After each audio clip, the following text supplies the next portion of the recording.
একটু আগেই তোমাদের মাধ্যমিক ইতিহাস পরীক্ষা হয়ে গেল, তো তার প্রশ্নগুলো আমি নিয়ে এসেছি। এমসিকিউ, সত্য মিথ্যা এবং যেগুলো ব্যাখ্যা রয়েছে সেগুলোর উত্তর আজকে আমি করে দেব। তো তোমরা দেখতে থাকো, আর চ্যানেলটিতে যারা নতুন তারা অবশ্যই সাবস্ক্রাইব করে পাশে থেকো। প্রথম প্রশ্ন যেটা হচ্ছে, চলো দেখি, যে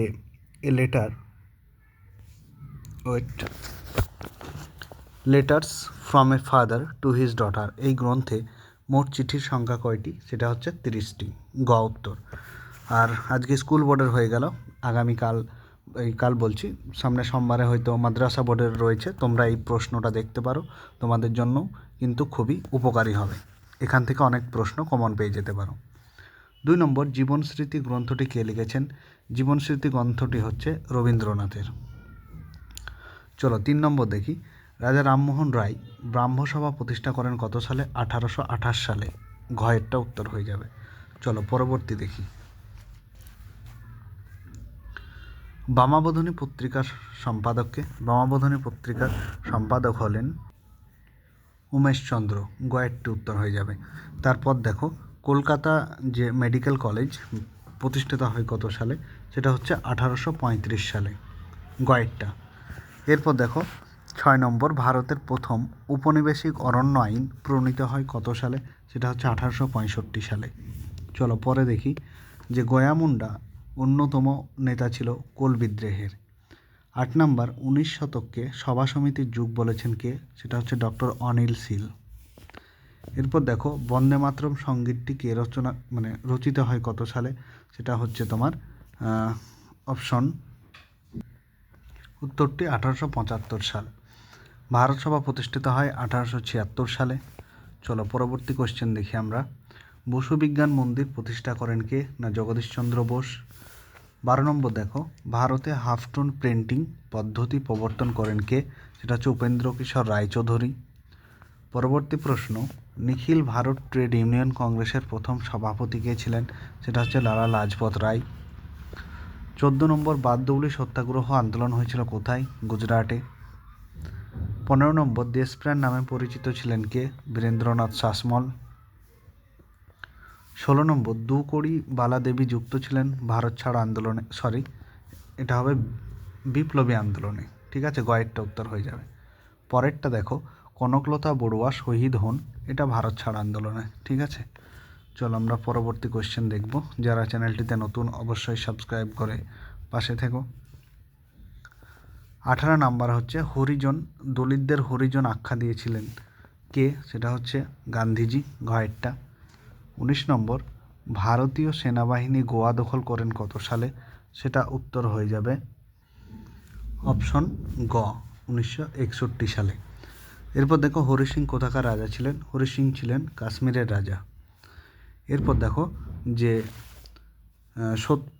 এটা কি বলছে, একটি বাক্যে উত্তর দিতে বলেছে। তো বঙ্গদর্শন পত্রিকার প্রথম সম্পাদক কে ছিলেন? সেটা হচ্ছে বঙ্কিমচন্দ্র। ঠিক আছে, বঙ্কিমচন্দ্র চট্টোপাধ্যায়।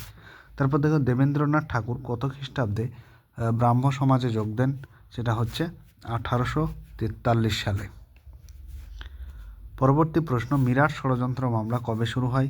সেটা হচ্ছে 1929 সালে।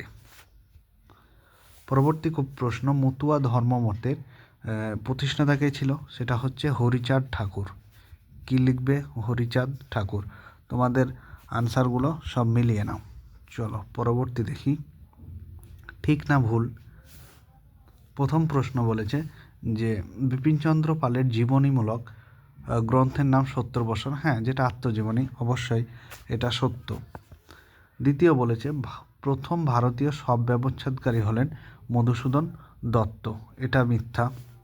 তারপর দেখো, গগেন্দ্রনাথ ঠাকুর ছিলেন একজন ব্যঙ্গচিত্রশিল্পী, এটিও মিথ্যা। 4 নম্বর, জাতীয় শিক্ষা পরিষদ প্রতিষ্ঠিত হয় 1906 সালে। ঠিক আছে, তো এটা সত্য না মিথ্যা? সত্য। পরে দেখো, আমরা স্তম্ভ মেলানোগুলো, যে কয় স্তম্ভের সঙ্গে কয় স্তম্ভ মেলাতে হবে। প্রথমে বলেছে সর্দার বল্লভভাই প্যাটেল। তো সর্দার বল্লভভাই প্যাটেল কিসের সাথে জড়িত ছিল? না বারদৌলি আন্দোলনের সাথে। 4 এরটা। ডক্টর বি আর আম্বেদকর দলিত আন্দোলন তিনেরটা, রশিদ আলী দিবস ছাত্র আন্দোলন, মেজর জেনারেল জয়ন্তনাথ চৌধুরী সেটা হচ্ছে অবশ্যই হায়দ্রাবাদ। এরপরে দেখো এ তো ম্যাপ দিয়েছে, চলো আমরা পরবর্তী পৃষ্ঠা দেখে নিই।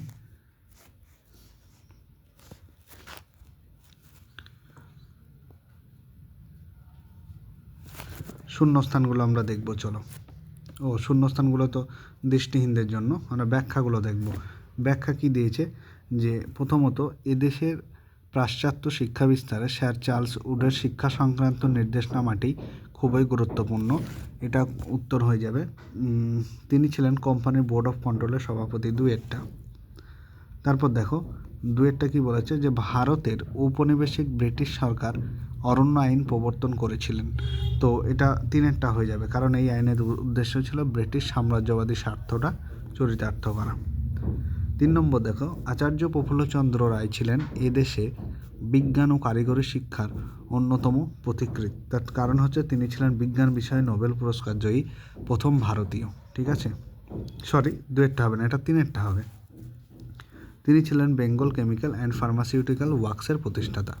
তারপর 4 নম্বরে আছে দেখো যে মোপলা বিদ্রোহ অনুষ্ঠিত হয় 1921 সালে। একদম ঠিক বলেছে, তার কারণ হচ্ছে যে এটি হচ্ছে একটা সশস্ত্র কৃষক বিদ্রোহ। ঠিক আছে, দুইয়ের প্রশ্নটা দেখো, দুইয়ের প্রশ্নে আমি যে সাজেশনগুলো দিয়েছিলাম স্কুল বোর্ডের একটাও বাদ যায়নি, সমস্ত কোয়েশ্চেনগুলো চলে এসছে। ঠিক আছে, যারা সাজেশন নিয়েছিল স্কুল বোর্ডের তারা অবশ্যই দেখতে পাবে এবং মিলিয়ে নেবে। বড় প্রশ্ন অনেকগুলো এসেছিলো, তো বড় প্রশ্নগুলো তোমরা দেখে নাও যে কী কী প্রশ্ন এসছিল।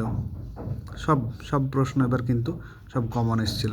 ঠিক আছে, যারা সাজেশন নিয়েছো তারা অবশ্যই জানো। তাহলে আজকে ভিডিওটা এই পর্যন্তই।